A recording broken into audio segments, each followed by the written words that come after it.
अत्यंत महत्त्वाची आणि आनंदाची तिसऱ्यांदा महाराष्ट्र केसरीचा किताब जिंकणारा विजय चौधरी याला पोलीस दलात अधिकारी म्हणून नियुक्ती मिळणार आहे।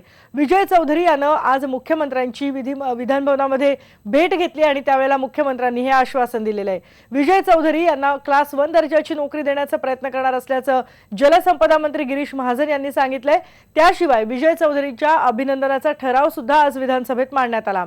विजय चौधरीच्या सरकारी नोकरीचा मुद्दा IBN लोकमतनं लावून धरला होता।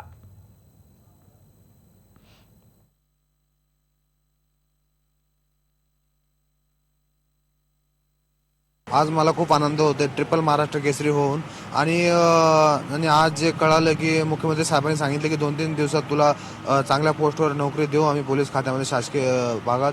आणि मी सगळ्यात पहिले धन्यवाद करतो की उन्मेष दादा पाटील आमचे आमदार चाळीसगावचे, गिरीश महाजन, शिरीष भाऊ चौधरी यांनी सगळ्यांना धन्यवाद करतो की त्यांनी मला मदत केली हे सगळं नोकरी मिळवण्यामध्ये।